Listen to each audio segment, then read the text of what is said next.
اعوذ باللہ من الشیطان الرجیم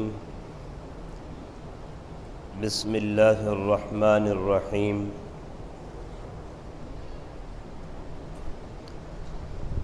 وَأَيُّوبَ إِذْ نَادَى رَبَّهُ أَنِّي مَسَّنِيَ الضُّرُّ وَأَنْتَ أَرْحَمُ الرَّاحِمِينَ فَاسْتَجَبْنَا لَهُ فَكَشَفْنَا مَا بِهِ مِنْ ضُرٍّ وَآتَيْنَاهُ أَهْلَهُ وَمِثْلَهُمْ مَعَهُمْ رَحْمَةً مِنْ عِنْدِنَا وَذِكْرَى لِلْعَابِدِينَ صدق اللہ العظیم۔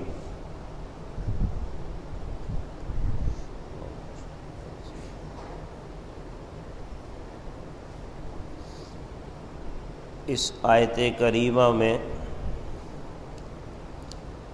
اللہ تعالی نے اپنے پیغمبر سیدنا حضرت ایوب علیہ السلام کا ذکر فرمایا ہے کہ انہوں نے اپنے رب سے دعا کی، باری تعالی مجھے دکھ ہے، درد ہے، یعنی کہ بیماری ہے، اور اللہ سے یہی چاہ رہے تھے کہ اپنے فضل سے اس دکھ درد بیماری کو ختم فرما دیجئے۔ آپ سب سے بڑھ کر رحم کرنے والے ہیں۔ اللہ فرماتے ہیں کہ ہم نے ان کی دعا کو قبول کیا، اور جو کچھ دکھ درد بیماری ان کو لاحق تھی اس سے ہم نے ان کو صحت یاب کیا۔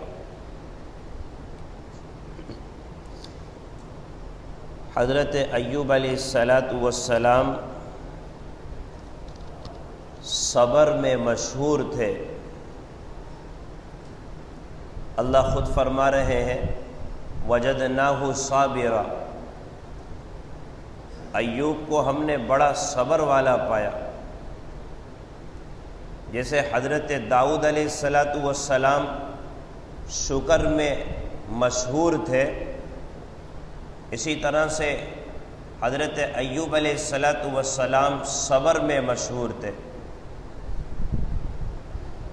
صبر ایوب جو کہا جاتا ہے اس سے اسی بات کی طرف اشارہ ہے کہ اللہ نے ان کو یہ کمال نصیب فرمایا تھا کہ انتہائی درجے کے صابر تھے،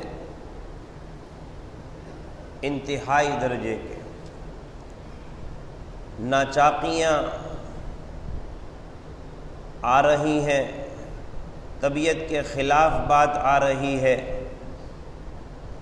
آزمائش آ رہی ہے، تکلیف آ رہی ہے، تو اس میں یہ صبر میں انتہائی اعلیٰ درجہ اور کمال رکھتے تھے۔ اور اس آیت کریمہ میں جو ان کی بیماری کے متعلق ذکر ہے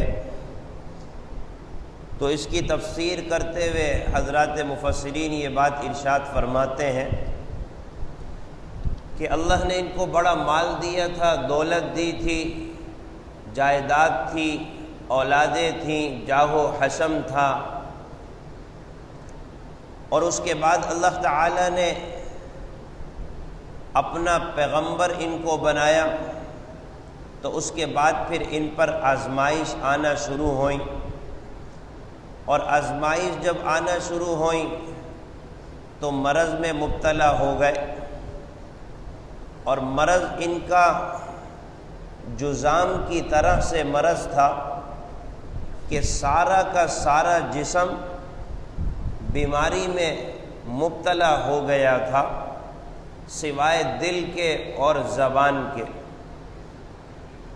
اور اس دل اور زبان کے بیماری سے محفوظ ہونے سے ان کا حال یہ تھا کہ دل سے پھر اللہ کا شکر ادا کر رہے ہوتے تھے، زبان سے بھی اللہ کا شکر ادا کر رہے ہوتے تھے، حالانکہ پورا جسم بیماری میں مبتلا تھا۔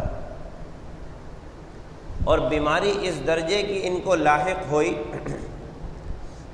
کہ لوگوں نے ان کے قریب آنا چھوڑ دیا، یہاں تک کہ ان کی اولادیں ان کو چھوڑ کر چلی گئیں، یہاں تک کہ لوگوں نے ان کو ایک جگہ لا کر ڈال دیا۔ حضرت ایوب علیہ السلام اسی عالم میں رہتے، اللہ کا شکر ادا کرتے رہتے، اللہ کی تعریف کرتے رہتے، اور یہ بات کہتے باری تعالی جب تو نے مجھے مال دیا تھا، فراوانی دی تھی، میں تب بھی تیرا شکر ادا کرتا تھا، پر یہ مال میرے جز پر طاری ہو گیا تھا، اب اگر تو نے اس مال کو لے لیا ہے میں اس حالت میں بھی تیرا شکر ادا کروں گا، اور یہ مجھے چھوڑ کر چلے گئے، بیماری مجھ پر لاحق ہو گئی، لیکن میں برابر تیرے آگے شکر گزاری کا اہتمام کرتا رہوں گا۔ سب نے چھوڑ دیا تھا سوائے بیوی کے۔ اللہ ایسی با وفا بیوی نصیب فرمائے جو بیماری کے عالم میں اپنے خاوند کا ساتھ دے۔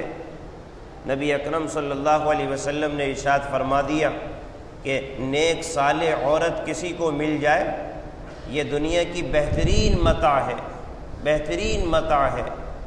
تو بہرحال ان کی زوجہ کا بھی یہی حال تھا، اور کہا ہے کہ یہ حضرت یوسف علیہ السلام کی یا تو بیٹی تھی یا حضرت یوسف علیہ السلام کی پوتی تھی، جو حضرت ایوب علیہ السلام کی زوجہ تھی۔ یہ ان کی خدمت برابر کرتی رہتی تھیں، ان کے پاس آتی، جو کچھ ان سے ہوتا طبیعت کے حوالے سے، کھانے پینے کے حوالے سے، خیالداری کے حوالے سے ان کو دیکھ بھال کرتی، ان کا خیال کرتی۔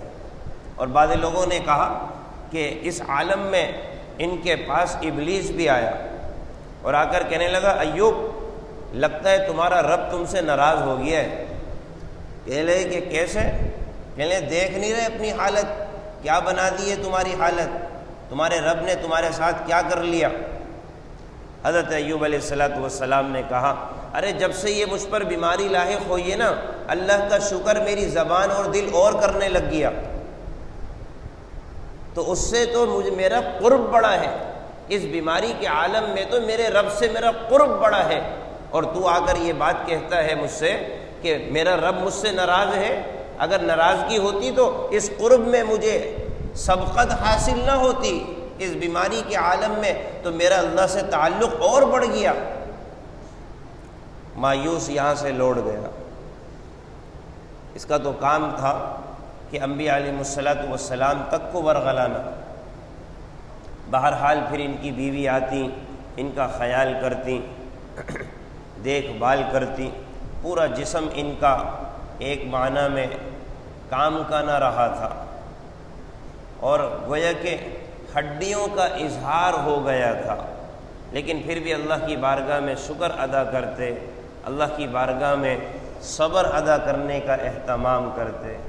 اور یہ بیماری ان کو 7 سال تک رہی۔ ان کی بیوی نے آ کر ان سے کہا ایوب کہ دیکھو اللہ سے دعا کر لو، اللہ تمہاری اس بیماری کو دور کر دے، اللہ اس بیماری کو تمہاری دور کر دے۔ تو اس ڈر سے اللہ کی بارگاہ میں دعا نہیں کرتے تھے کہیں یہ عمل بے صبری کا اظہار نہ کر دے کہ ایوب کو صبر نہیں ہو رہا، ایوب کو صبر نہیں ہو رہا۔ ان کا اپنا خیال یہ تھا، اللہ نے یہ کمال اور یہ درجہ ان کو نصیب کیا تھا، ورنہ بہرحال بیماری کے عالم میں اللہ سے دعا کرنا اجازت ہے، لیکن ان کا کمال کا درجہ یہ تھا کہ اس خوف سے دعا نہیں کرتے تھے کہیں ایسا نہ ہو کہ بے صبری کا اظہار میری طرف سے نہ ہو جائے، میرے اللہ نے مجھے اس حال میں رکھا ہے، میں خوش ہوں۔ یہ کمال تھا، یہ درجہ تھا۔ تو اپنی بیوی سے جواب میں کیا کہنے لگے؟ اللہ نے مجھے 70 سال بغیر کسی تکلیف اور مرض کے رکھا، تو کیا 7 سال میں اللہ کے اس آزمائش کو برداشت نہیں کر سکتا؟ اللہ نے 70 سال سے مجھے صحت دے رکھی تھی، 70 سال سے مجھے کوئی بیماری اور تکلیف نہیں آئی تھی، اب اگر اللہ نے 7 سال مجھے کوئی تکلیف دے دی تو کیا میں اللہ کی اس تکلیف کو اور آزمائش کو برداشت نہیں کر سکتا؟ لہذا میں دعا نہیں کروں گا۔ بہرحال یوں ہی زندگی گزرتی رہی، نہ معلوم کیا ایسا سبب آیا کہ پھر اللہ کی بارگاہ میں انہوں نے دعا کا اہتمام کیا، ربی انی مسنی الضر وانت ارحم الراحمین، باری تعالی یہ مجھے تکلیف پہنچ گئی ہے، آپ بڑے ہی رحم کرنے والے ہیں۔ اللہ فرماتے ہیں کہ وجدناہ صابرا، ارے ہم نے اس کو بڑا صبر کرنے والا پایا۔ پھر اللہ نے دعا کو قبول کیا اور ان کی دکھ درد بیماری جو تھی وہ اللہ نے ختم فرمائی۔ اور صورتحال یہ تھی کہ لوگ ان کو ایک مقام پہ چھوڑ کے چلے گئے تھے، بیوی آتی دیکھ بھال کرتی، پورا خیال کرتی، پھر وہ بھی چلی جاتی۔ تو جب یہ ان کی دعا قبول ہوئی، ان کو حکم یہ ہوا کہ اپنی ایڑیاں زمین پر رگڑو، جب زمین پر رگڑو گے تو اس میں سے چشمہ پھوٹے گا۔ حضرت اسماعیل علیہ السلام نے بھی تو زمین پر اپنی ایڑیاں رگڑی تھی نا۔ ایوب علیہ السلام کو حکم ہوا اپنی زمین پر ایڑیاں رگڑو، اس سے چشمہ نکلے گا، اس چشمے سے غسل کرنا، اس چشمے سے غسل کرنے کا اہتمام کرنا۔ چنانچہ جب چشمہ پھوٹا اس سے انہوں نے غسل کیا، تو غسل کیا کیا، وہ ساری کی ساری بیماری دور ہوئی اور اللہ نے پورا جسم تر و تازہ کر کے ان کو واپس لوٹا دیا۔ اور جنت سے ان کے لیے جوڑا لایا گیا، جو جوڑا ان کو پہنایا گیا، جنت سے جوڑا لا کر پہنایا گیا۔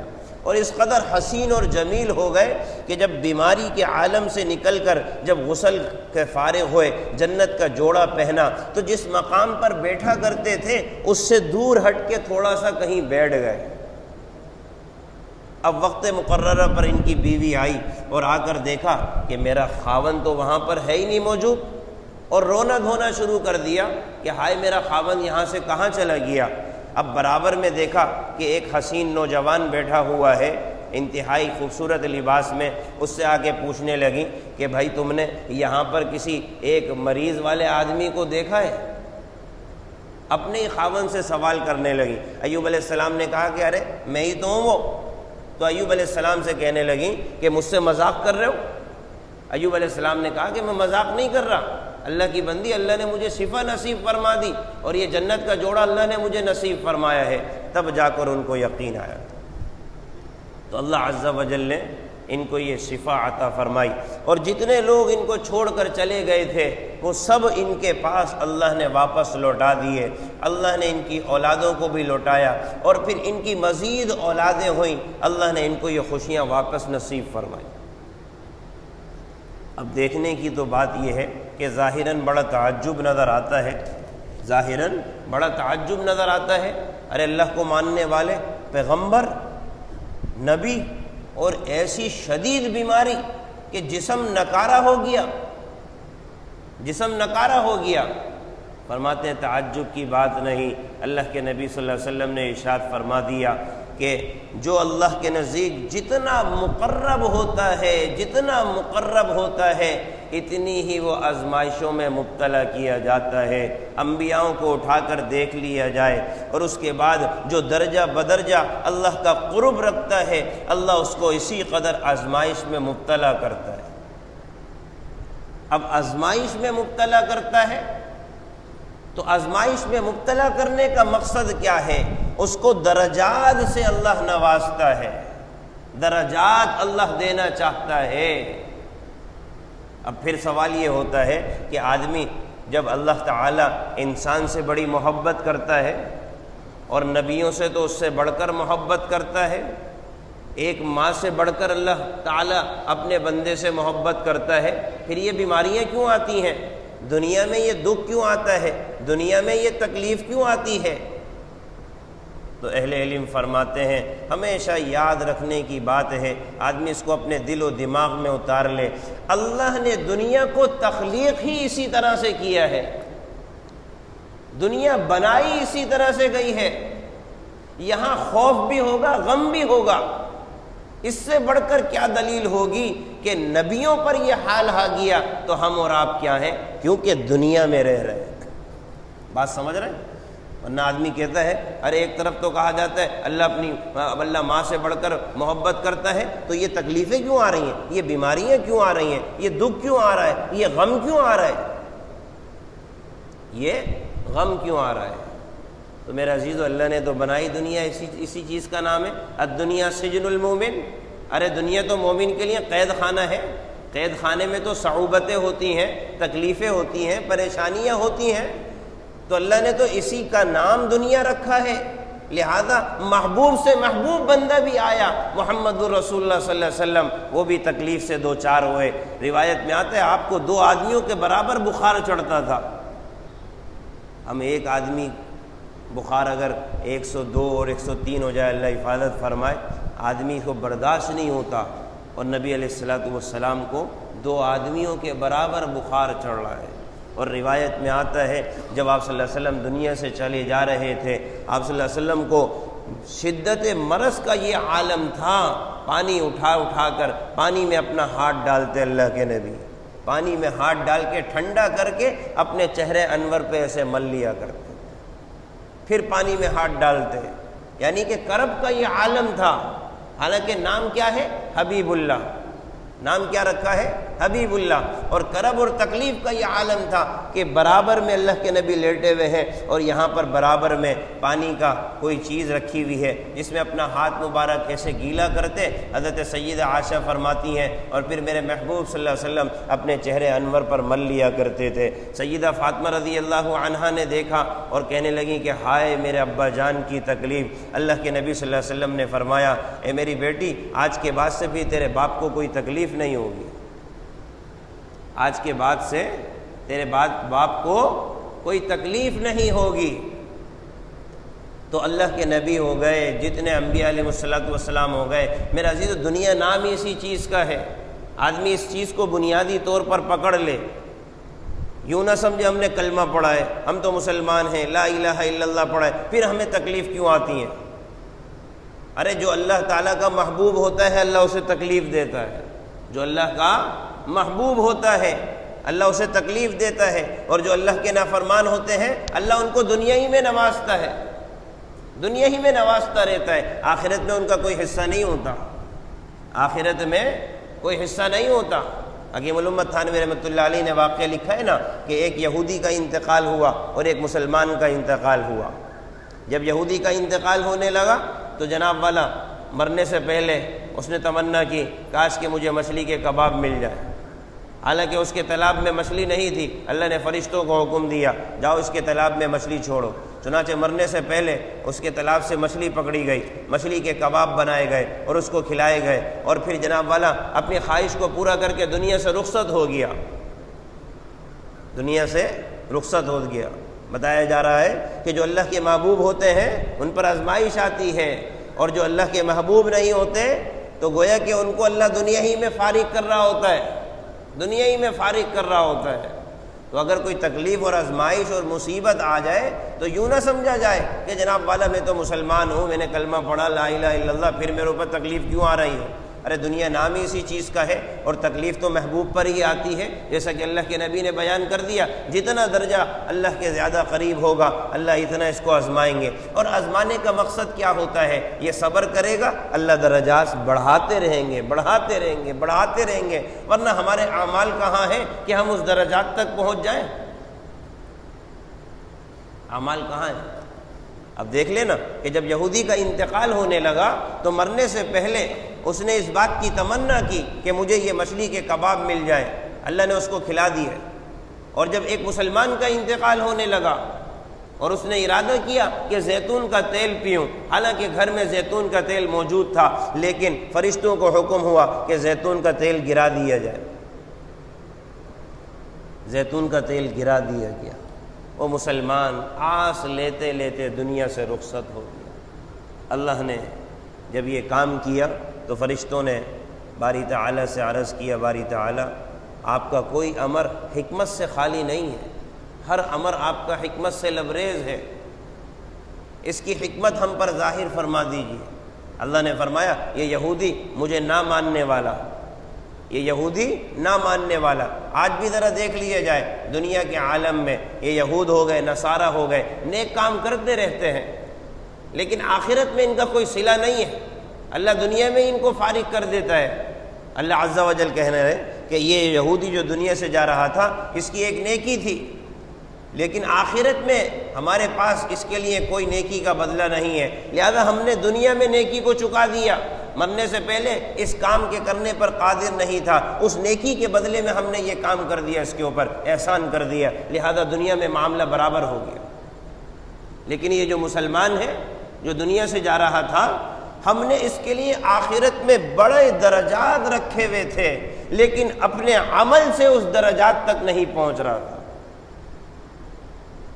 ابھی بات بتائی تھی نا کہ جب آزمائش آتی ہے تو اللہ آزمائش نفرت کی بنیاد پر نہیں دیتا، درجات کی بنیاد پر، درجات۔ اب دیکھیں کہ یہ مسلمان دنیا سے جا رہا ہے، اللہ نے آخرت میں اس کے لیے ایک درجہ رکھا ہوا ہے، لیکن اپنے عمل سے اس درجے تک نہیں پہنچ رہا۔ اللہ نے مرنے سے پہلے آزمائش میں مبتلا کیا، صبر اختیار کیا، یوفی الصابرون اجرہم بغیر حساب، صابرین کو بغیر کسی ضابطے کے اللہ دیتا ہے، لہذا صابر مرا اللہ نے وہ مقام دے دیا۔ صابر مرا، صبر کرنے والا ہوا نا، اور صبر کرنے والے کو اللہ کہتا ہے ہمارے ہاں بغیر حساب کتاب کے دیا جاتا ہے، ہم صبر کرنے والے کا کوئی حساب کتاب نہیں لگاتے، بغیر حساب۔ لہذا جب صبر پہ پورا اترا، بغیر حساب کتاب کے ہم نے اس کو وہ درجہ عطا کر دیا۔ لہذا دنیا میں انسان پہ تکلیف آئے گی، مصیبت آئے گی، آدمی یہ نہ سمجھے کہ اللہ تو ہم سے اتنی محبت کرتا ہے، پھر ہم پر یہ آزمائش کیوں آ رہی ہیں، تکلیف کیوں آ رہی ہیں؟ کہ اللہ اپنے نبی سے محبت نہیں کرتا تھا؟ محمد الرسول اللہ صلی اللہ علیہ وسلم سے محبت نہیں تھی، نبیوں سے محبت نہیں تھی؟ آپ نے فرما دیا جتنا اللہ کے ہاں قرب ہوتا ہے اللہ اسی قدر بندے کو آزماتا رہتا ہے، اور آزما کے اس کے درجات کو بلند کرتا رہتا ہے۔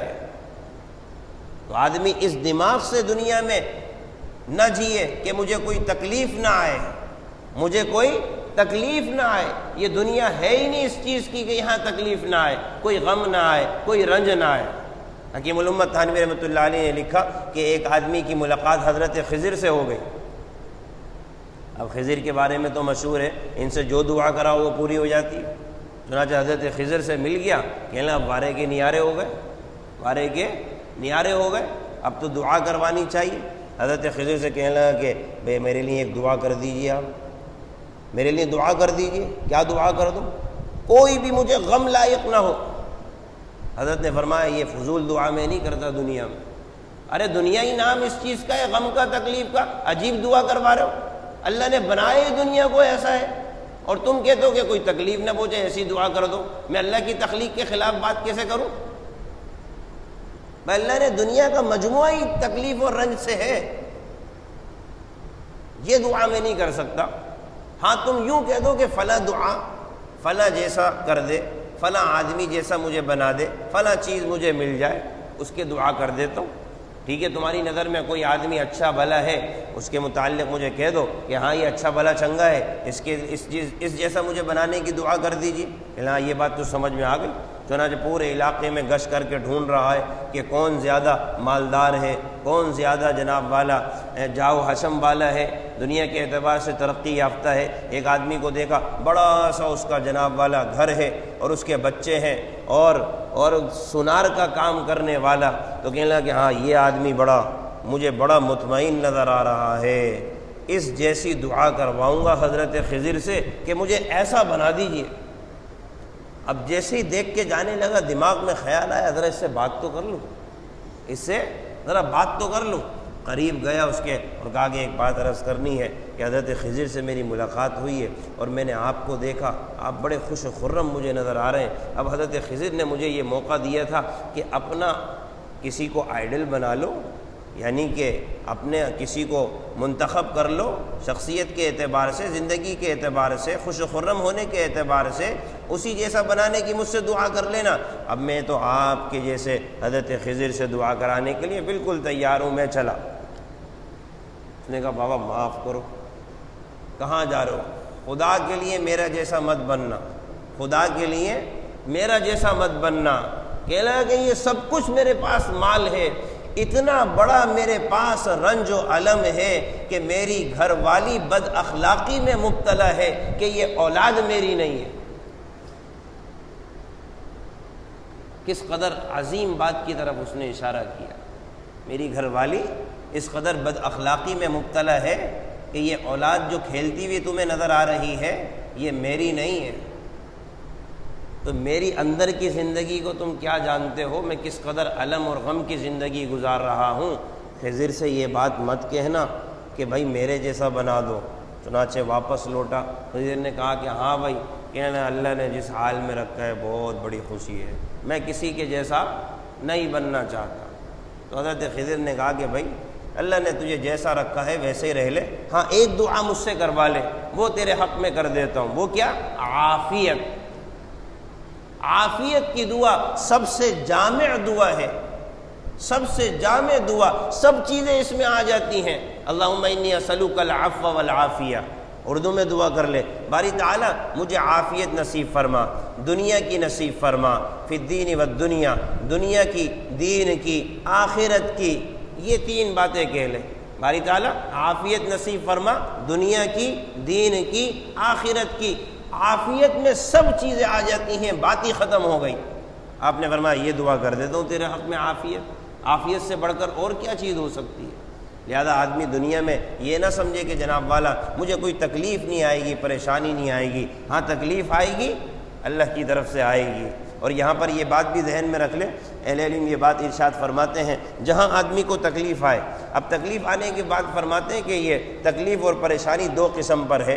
آدمی کو تکلیف آئے، تکلیف آنے کے بعد آیا یہ تکلیف اس کے لیے رفع درجات کا سبب ہے، یا یہ تکلیف اس کے لیے اس کے برعکس تکلیف برائے تکلیف، تکلیف برائے عذاب ہے، کیا ہے؟ یہ ذرا دیکھنا ہے معاملہ۔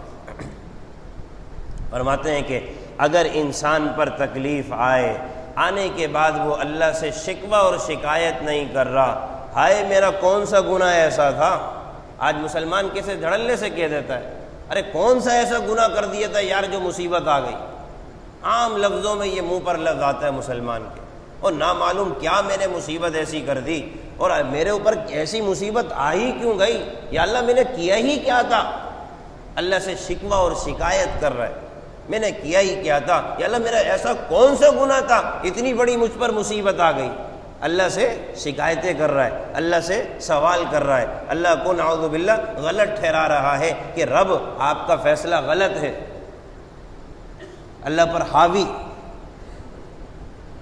فرماتے ہیں اگر کوئی آدمی بیماری کے اس عالم میں یوں باتیں کر رہا ہے، سمجھ لو یہ بیماری رفع درجات نہیں ہے بلکہ اللہ کی طرف سے عذاب ہے، اللہ کی طرف سے عذاب ہے۔ اور فرماتے ہیں کہ اگر تکلیف آنے پر اللہ سے شکوہ اور شکایت نہیں کر رہا، شکوہ اور شکایت نہیں کر رہا، کہتا ہے کہ باری تعالی آپ جس حال میں رکھیں میں تو آپ سے راضی ہوں، آپ جس حال میں رکھیں میں آپ سے راضی ہوں، یہ جملہ کہہ رہا ہے بالکل درست ہے، لیکن یہ بھی مقصد نہیں ہے کہ بیماری آنے پر وہ یوں کہنا شروع کر دے الحمدللہ الحمدللہ بیماری آ گئی الحمدللہ، یہ بھی مقصد نہیں ہے۔ بات سمجھ رہے؟ پہلی بات اور ہے، دوسری بات اور ہے۔ باری تعالیٰ میں آپ سے راضی ہوں، میں آپ سے راضی ہوں، آپ نے میرے اوپر یہ تکلیف دی، میں آپ سے راضی ہوں، لیکن اللہ کے سامنے اپنے آپ کو تھوڑا سا کراہتے ہوئے دکھائے، تکلیف والا دکھائے، غم زدہ دکھائے۔ اللہ کو یہ ادا پسند ہے، میرے بندے پر تکلیف آئی تھوڑا سا کرا رہا ہے، تھوڑا سا تکلیف کا اظہار کر رہا ہے، آہ نکال رہا ہے، آہ نکال رہا ہے رب کے آگے۔ اللہ کو بندے کی یہ ادا پسند ہے۔ ایسا نہیں ہے کہ بیماری آ گئی تو الحمدللہ الحمدللہ الحمدللہ بیماری آئی، یہ بھی مقصد نہیں ہے، یہ بھی مقصد نہیں۔ پہلی بات اور ہے، دوسری بات اور ہے، سمجھنے کی بات ہے۔ اللہ کے آگے پھر کہے باری تعالی کمزور ہوں، ناتواں ہوں، ہمت اتنی نہیں ہے، یہ بیماری بھی آپ کی طرف سے نعمت ہے، بیماری بھی نعمت ہے۔ کیوں نعمت ہے؟ بیماری سے گناہ دھلتے ہیں، بیماری سے درجات بلند ہوتے ہیں۔ باری تعالیٰ یہ بیماری بھی نعمت ہے، صحت بھی نعمت ہے، صحت بھی نعمت ہے، میں اس بیماری والی نعمت کا متحمل نہیں ہوں، آپ صحت والی نعمت دے دیجئے۔ سمجھ رہے بات؟ آپ مجھے صحت والی نعمت دے دیجئے۔ تو یہ اللہ سے آدمی بیماری کے عمل میں معاملہ اختیار کرے فرماتے ہیں کہ اللہ کے سامنے بہادری نہ دکھاؤ، ہاں ٹھیک ہے مجھ پہ بیماری آ گئی تو کیا ہوا، ہم برداشت کر لیں گے، نہیں، برداشت کر لیں گے نہیں۔ بیماری کے عالم میں بیماری کا تذکرہ کرنا، فرماتے ہیں کہ یہ ناشکری نہیں ہے۔ بیماری کے عالم میں بیماری کا آدمی تذکرہ کر رہا ہے، کسی کو بتا رہا ہے مجھے بخار ہے، مجھے تکلیف ہے، درد ہے، اللہ کے سامنے اظہار کر رہا ہے۔ فرماتے ہیں یہ چیز اچھی ہے، محبوب ہے، بہادری نہ دکھاؤ کہ عام بیمار ہو گئے تو ہم جھیل لیں گے، یہ نہیں۔ اللہ کے سامنے عاجزی، باری تعالیٰ کمزور ہوں، ربی انی مسنی الضر، مجھے تکلیف پہنچ گئی، انت ارحم الراحمین، آپ بڑے رحم کرنے والے ہیں، آپ میرے اوپر رحم فرمائیے، اس بیماری کی نعمت کو میں برداشت نہیں کر پا رہا، آپ مجھے صحت کی نعمت عطا کر دیجیے۔ اللہ کے آگے سوال کرے۔ حضرت حاجی امداد اللہ مہاجر مکی رحمۃ اللہ علیہ کے بارے میں فرماتے ہیں کہ حضرت تھانوی رحمۃ اللہ علیہ کہ جب ایک مرتبہ واعظ ارشاد فرما رہے تھے اور یہ بات کہنے لگے کہ بھئی دیکھو بیماری بھی جو ہے نا یہ اللہ کی طرف سے نعمت ہے، بیماری بھی اللہ کی طرف سے نعمت ہے، درجات بلند ہوتے ہیں اور گناہ زائل ہوتے ہیں۔ اور جناب والا پھر یہ بات فرمانے لگے بھئی صحت بھی اللہ کی طرف سے نعمت ہے، صحت بھی نعمت ہے، بیماری بھی نعمت ہے۔ اب جب بیماری نعمت کا لفظ کہا تو ایک آدمی ان کی خدمت میں آیا جو کہ غالباً جلد کی بیماری میں مبتلا تھا، آ کر حضرت سے کہنے لگا حضرت میرے حق میں دعا کر دیجئے، اللہ مجھے صحت دے دے۔ اب جناب والا مجمع دیکھنے لگا کہ حضرت تو ابھی بیماری کو نعمت کہہ رہے تھے نا، اب ہم دیکھتے ہیں کہ آیا یہ نعمت کے ختم ہونے کا، نعمت کے زوال ہونے کا، نعمت کے ختم ہونے کا اللہ کی بارگاہ میں سوال کریں گے یا نہیں کریں گے؟ ابھی تو نعمت قرار دیا نا، ابھی تو نعمت قرار دیا، بیماری نعمت ہے۔ اب مجمع جو ہے وہ ٹوہ میں بیٹھ گیا۔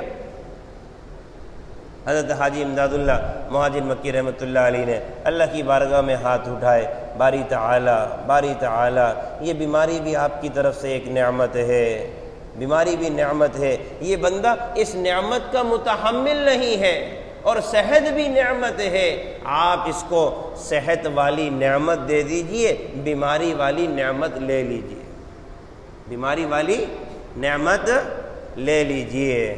فرماتے ہیں کہ اس کو کہا جاتا ہے دین کی سمجھ، آدمی اللہ سے دین بھی مانگے اور دین کی سمجھ بھی مانگے، اور فرماتے ہیں کہ یہ دین کی سمجھ انسان کو نصیب ہوتی ہے سمجھ والوں کے پاس سے، اللہ والوں کے پاس سے، بزرگوں کے پاس سے یہ سمجھ نصیب ہوتی ہے کہ عین موقع پر کیا جواب دینا ہے، عین موقع پر کیا جواب دینا ہے، کیسا جواب دینا ہے۔ یہ جب ایسے لوگوں کی معیت اختیار ہوتی ہے اللہ تعالیٰ یہ ملکہ ذہانت نصیب فرماتے ہیں کہ بر وقت کیا بات کہنی ہے، کیا جملہ ادا کرنا ہے، کیا جملہ ادا کرنا ہے۔ غالباً حضرت قاسم نانوتوی رحمۃ اللہ علیہ کا بھی واقعات ہے نا کہ کس موقع پر کیا بات کہی کہ جب ان کو پولیس پکڑنے کے لیے آئی حضرت قاسم نانوتوی رحمۃ اللہ علیہ، حضرت قاسم نانوتوی رحمۃ اللہ علیہ سے کہا کہ بھئی تم قاسم کو جانتے ہو، تم قاسم کو جانتے ہو؟ حضرت قاسم نانوتوی رحمۃ اللہ علیہ کھڑے ہوئے تھے، تھوڑا سا ہٹ کر ادھر کھڑے ہوئے اور کہنے لگے ابھی تو یہیں کھڑا ہوا تھا، ابھی تو یہیں کھڑا ہوا تھا۔ یہ برجستہ سوال، یہ سمجھ اللہ تعالی نصیب فرماتے ہیں۔ حضرت ابوبکر صدیق رضی اللہ عنہ نبی اکرم صلی اللہ علیہ وسلم کو لے کر جا رہے تھے نا، سوال کیا کون ہے تمہارے ساتھ؟ اگر کہتے تھے محمد الرسول اللہ تو جان کو خطرہ، کیا جملہ منہ سے ادا کیا؟ رہبر ہے، رہبر۔ عرب والے کیا کرتے تھے؟ رہبری کے لیے اپنے ساتھ آدمی رکھتے تھے، رہبری کے لیے اپنے ساتھ آدمی رکھتے تھے۔ اب وہ جو جناب والا وہ دشمن تھا وہ سمجھنے لگا کہ ہاں یہ راستہ دکھانے والا رہبر ہے۔ حضرت ابوبکر صدیق نیت فرما رہے تھے ارے جنت کا راستہ دکھانے والا رہبر ہے۔ تو آدمی ہمیشہ یہ ذہن میں نہ رکھے کہ کتاب کے پڑھنے سے، وعظ کے کرنے سے یہ ملکہ نصیب ہوتا ہے۔ میرے عزیزو، یہ اللہ والوں کی صحبت سے نصیب ہوتا ہے۔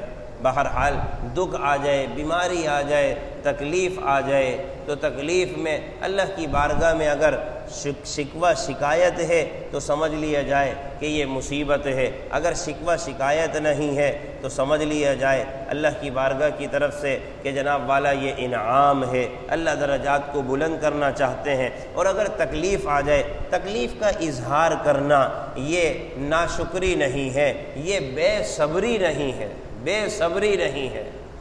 آپ صلی اللہ علیہ وسلم سے حضرت سیدہ فاطمہ کہہ رہی ہے نا کہ ہاں آئے میرے ابا کی تکلیف، آپ نے فرمایا کہ ہاں بیٹی آج کے بعد سے تیرے باپ کو یہ تکلیف نہیں ہوگی۔ تکلیف کا ذکر کیا کہ ہاں تکلیف تو ہے۔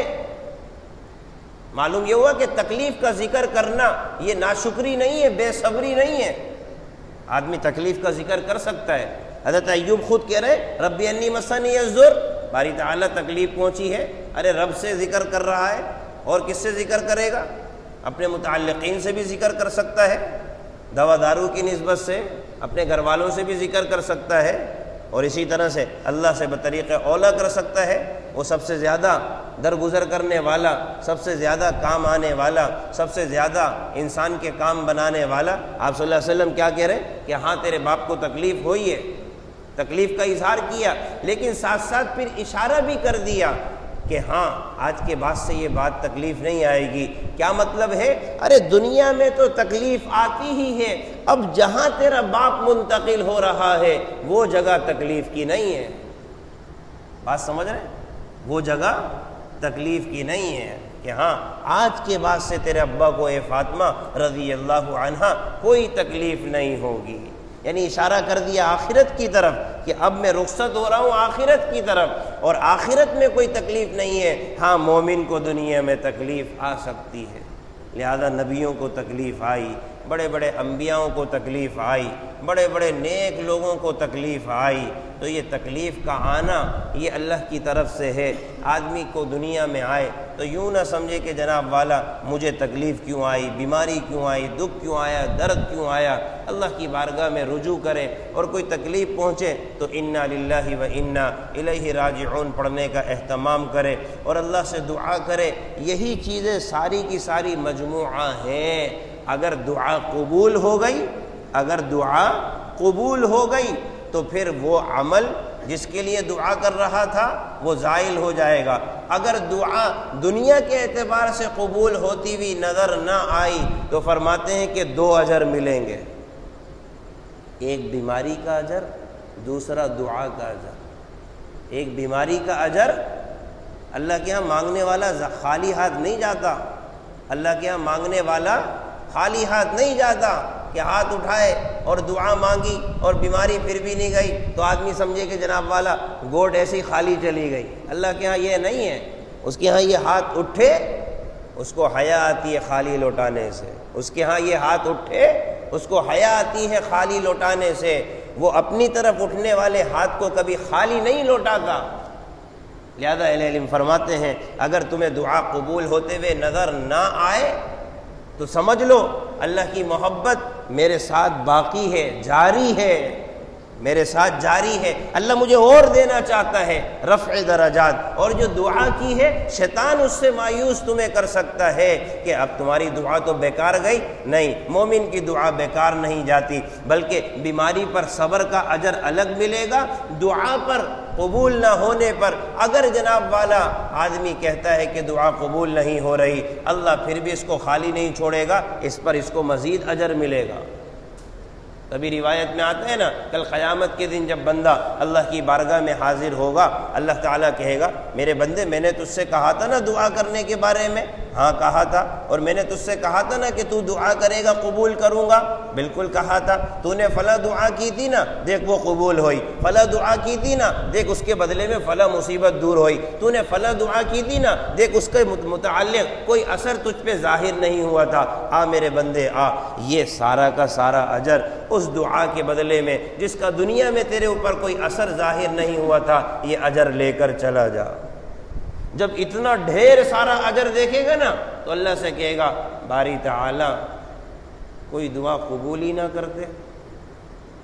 اللہ سے کیا کہے گا؟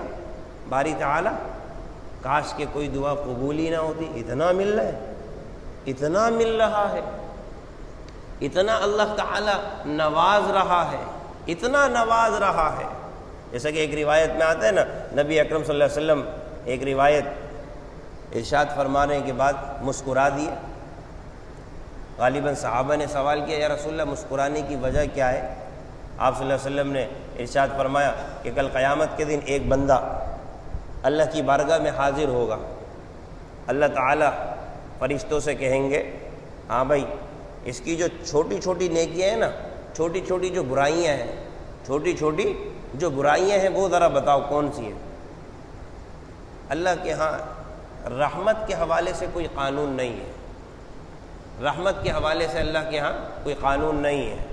ویسے اللہ نے قانون بنایا، اطاعت کرو، فرما برداری کرو، اطاعت کی زندگی گزارو، انسان اس پر مکلف ہے، انسان پر یہ عمل واجب ہے. لیکن اللہ جب رحمت کرنے پر آتا ہے اپنے فضل سے جس کو چاہے بخش دے.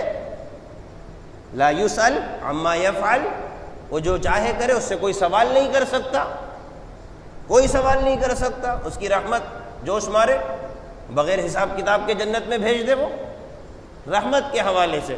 ورنہ عام ضابطہ قانون اللہ نے دنیا میں یہ نہیں بنایا، دھوکہ نہ کھایا جائے. بہرحال روایت میں آتا ہے اللہ تعالیٰ فرشتوں سے کہیں گے، ہاں بھائی دیکھو اس کے اعمال، چھوٹے چھوٹے جو برے اعمال تھے وہ دیکھو. فرشتے بتائیں گے باری تعالیٰ یہ عمل برا، یہ عمل برا. اللہ کہیں گے کہ ہاں بھائی اس برے عمل کے بدلے میں اس کو یہ اجر دے دیا جائے، اس برے عمل کے بدلے میں یہ اجر دے دیا، اس برے عمل کے بدلے میں یہ اجر دے دیا جائے. اب جب دیکھے گا کہ یہ برائیوں پہ اجر مل رہا ہے تو کہے گا باری تعالیٰ یہ تو چھوٹے چھوٹے آپ گنوا رہے ہیں فرشتے، اس سے بڑے بڑے گناہ میں نے کیے ہیں. اللہ کے نبی صلی اللہ علیہ وسلم یہ روایت بیان کر کے مسکرا دیے. اس بندے کا حال دیکھو، اللہ سے کہے گا باری تعالیٰ نامہ اعمال میں بڑے بڑے گناہ پڑے ہوئے ہیں، فرشتے تو یہ چھوٹے چھوٹے گنوا رہے ہیں، اس سے بڑے بڑے گناہ پڑے ہوئے میرے. اس طرح سے انسان کا حال قیامت کے دن جب اللہ تعالیٰ اس دعا کے بدلے میں اجر دینا شروع کریں گے نا تو کہے گا باری تعالیٰ کاش کہ کوئی دنیا میں دعا قبول ہی نہ ہوتی. لہذا مسلمان اپنے رب سے مایوس نہ ہو، ہمیشہ اللہ سے اپنا تعلق قائم رکھے. شیطان مایوسی دلائے، اعوذ باللہ پڑھنے کا اہتمام کرے، دکھ درد بیماری میں سمجھ لے اللہ مجھ سے محبت کر رہا ہے. ہاں شفا کی دعا کرنا بالکل جائز ہے. اللہ سمجھ کی توفیق نصیب فرمائے. الحمد للہ رب العالمین والعاقبۃ للمتقین والصلاة والسلام علی سید الانبیاء والمرسلین. ربنا آتنا فی الدنیا حسنۃ وفی الآخرۃ حسنۃ وقنا عذاب النار. اللهم إنا نسألك العفو والعافية والمعافاة الدائمة في الدين والدنيا والآخرة. اللهم إنا نسألك الخير كله ونعوذ بك من شر كله. اللهم اشف مرضانا ومرضى قلوبنا ومرضى أجسامنا. اللهم إنا نجعلك في نحورهم ونعوذ بك من شرورهم. اللهم ارنا الحق حقا وارزقنا اتباعه وارنا الباطل باطلا وارزقنا اجتنابه. اللهم اهدنا الصراط المستقيم. اللهم اهدنا الصراط المستقيم. اللهم اهدنا الصراط المستقيم. وصلى الله على النبي الكريم.